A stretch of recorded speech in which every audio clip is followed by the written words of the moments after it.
Big Breakfast News, 7:05. Back now to Johnny and Eliza. Thank you very much. Do you know what, Phil? Normally, at this stage, I chat to Phil, I ask him how his week is, but you're going to have to wait till 7:30 for that now. Press on. Phil, no clues, you've got longer to think up something decent, all right? Oh, I'll do my best, but, you know, don't hold your breath, will Well, you've got 24 minutes to think up something decent. Lie if you have to, all right, Phil? Phil Gale, ladies and gentlemen. OK, time now for the Monday moment when we meet the Brecky's resident football pundit. The man whose closely argued analysis made him one of footy's most sought-after commentators. In fact, his phone never stops ringing. That's probably because his phone number is only one digit different from his local curry house. He is, of course... I know this name as well. Mark Bright. Mark Bright. Ladies and gentlemen, Mark Bright. Sorry. Do you know when your mind just goes absolutely blank and you can't think of... OK. Brighty, it was a cracking weekend's football. It was. Let's have a look at something you've picked out. Which match had the edge for you? It was Old Trafford. Their 3-3 draw. Amazing. 6-goal thriller with Southampton. It was a really good game. Really good game? Yeah, I was watching it at the B. Where? Were you watching it at the B? Yeah. You get to see all the live feeds? Yeah, everything comes in. He's like 6 or 7 Brighty, screens there. What's the scene then? Who watches the games for the match? Alan Hansen, Gary Lineker, Mark Lawrenson, all the girls taking the notes, times and incidents and that. Is that what you call really them, all good. the girls? The girls, yeah. Claire and... Oh, you mean there's girls as well? Right, sorry, Yeah. I thought that's how you refer to Hansen, Lineker and Lawrence. No. OK. Do you know, let's have a little look at... well, you've picked out first a great save, I gather. Let's have a look. Yes. Hey! Right-hand side, we've slowed it down as much as we can. First of all, the header from Sheringham. That's one save, good save. Now, how on earth does he get this? Look at that. That is absolutely magnificent. Sheringham thinks it's in because he's still on the floor when Sheringham makes contact with it. Brilliant. I don't know how he did that. He's a big lad and he really stretched, didn't he?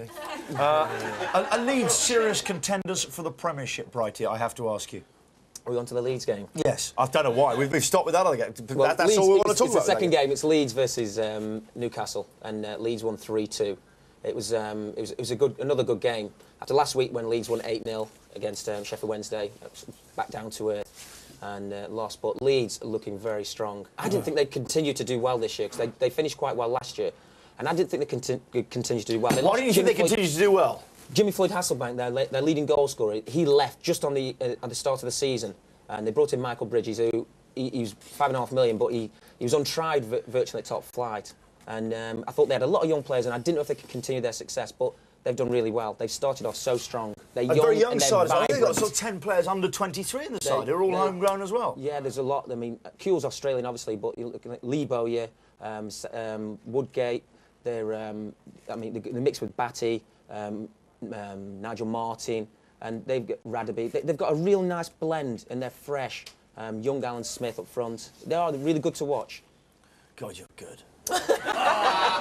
Didn't you think that, though, when he was just listing those names and everything? I was just lost. No, they are. They're good to watch. They're good to watch. They really are. You're just so good. And they're in Europe this week as well. OK, Brighty, just going back to that, because I don't know why, but that's how it takes me. My question says, let's take a look, and we have a save, but then it's just which other game caught you right. Do you want to talk about the Man United-Southampton game? Well, it was just a good game. It was just a really good game, and I felt that Southampton could actually snatched it. They played four defenders, 5 in the middle and 1 up front, that Marian Pajas. And is Latiz back on form? He came on as a sub at half-time and scored a couple of goals. The second one was a good goal. The first one was a bit of a gap. Because he's always if he had pockets in his shorts, his hands would be in them. Yeah, he's like, very casual, isn't he? Yeah. But he's... what the manager said is he can't get 90 minutes out of him. He played in the reserves and he came off with a nose injury or something, and so he's not quite fully fit. But he come on and scored 2 goals. And that's what when I used to play, I was exactly the same. I never really had 90 minutes in me, but I tell you what, from about the 85th minute, if I was brought on then. Deadly. Let's have a look at the weekend's top 5 goals. Now, Brighty, I understand you've already voiced these over. Yes. So this should be a very professional little recap indeed. Have a look at this. Here we go. Brighty.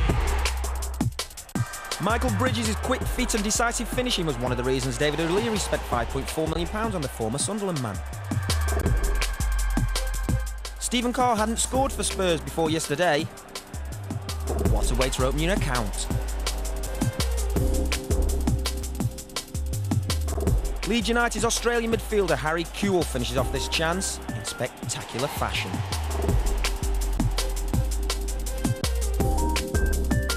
Southampton's Latvian striker Marian Pahars nutmegs Jaap Stam and finishes off this brilliant individual goal. And Lee Bowyer completes a trio of Leeds players in this week's top 5 with the pick of the day. Leaves Leeds young guns 2 points behind Manchester United.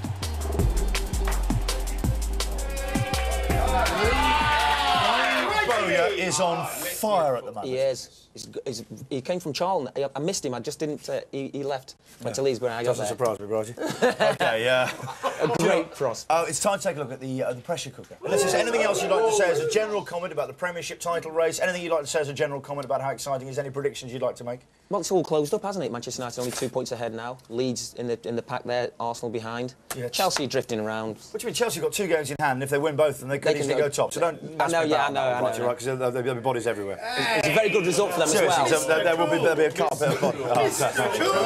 Bodies everywhere. Did you just say bodies everywhere? He's so Shame.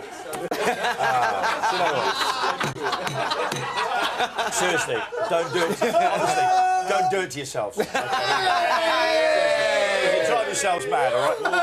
Pressure cooker time. Number 3 in the pressure cooker, Brighton. Jim Smith, Derby manager. Jim Smith. Look at his eyes. Yeah, Jim. Hollows of madness. I know. They lost last week 5-0, and they lost this week to Bradford, who many people consider will be relegation fodder. So it's not. I always like the way Derby did hang in there, where some of the other sides they just come up, go straight back down. I thought this is good. Yeah, they've done at Leicester. Excellent football a couple of years ago. They really were. They played the 3 at the back with Stimac, who was playing, and they had a good side and played some good football. But now you're talking to me, man. Now you're talking to me. OK, here we go. Number 2. Here we go, Brighty. Number 2, the pressure cooker. Oh, no! Mr. Cool, a rare slip. The invisible man. That was very uncool. Look at his eyes. Look at the mouth. So what's wrong with Gaza? Gaza came on as a sub in the 70th minute and got sent off in the 90th. Foul and abusive language. Do you know exactly what he said? Can you quote what he said? No, not at all, Vaughan. But he's looking to get back into the England squad. People are saying we still need him, and the squad gets picked on Friday, and he hasn't done himself any favours. He needs to be playing regular. He's now going to be suspended. It's not what he needs. It's not what he needs at all. OK, let's go to number 1 in the pressure cooker. It is Danny Wilson. Second week on the charts. Yeah, second week at number 1. Still haven't won a game. Only scored 2 goals, 3 goals in total. Sheffield Wednesday manager Danny Wilson, as Brighty hasn't told you that. Well, Cindy was there last week, Vaughan. I thought. No, but you know, some people don't tune in at the same time. They're currently rock bottom, but they're still not out of it. Would you bet on them now to be relegated? No, I think they'll survive. You think they'll survive? Yeah, because when they get going, they've got enough quality there. OK, there's no easy games in the Premiership, Brighty. I'd have to remind you of that. That's a fact, John. We've got time for the Plum of the Week, or are we out of time really now? Do you know, we did have the Plum of the Week award and a lovely bit of funny footage to go with it. Oh. Yeah. All right then, let's do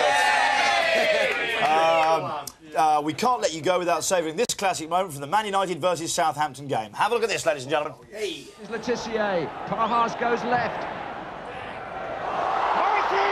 It's gone straight through Taibbi, and Matt Letitia has scored one of the most bizarre goals of his Southampton career, and the goalkeeper appeared to get his studs caught in the turf.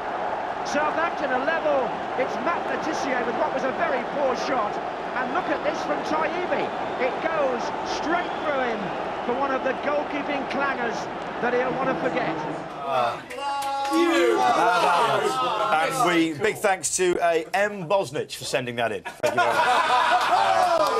much. Thank you very much, Massimo. This Plum of the Week award, Reveal Award, is on its way to you right after the show. Thank you very much, Brighty, for coming down today. Mark Bright, ladies and gentlemen.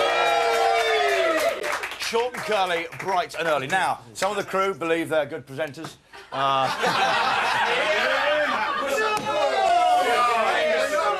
They've got a bit of a taste for being in front of the camera, and it's made them a bit arrogant, I'm afraid.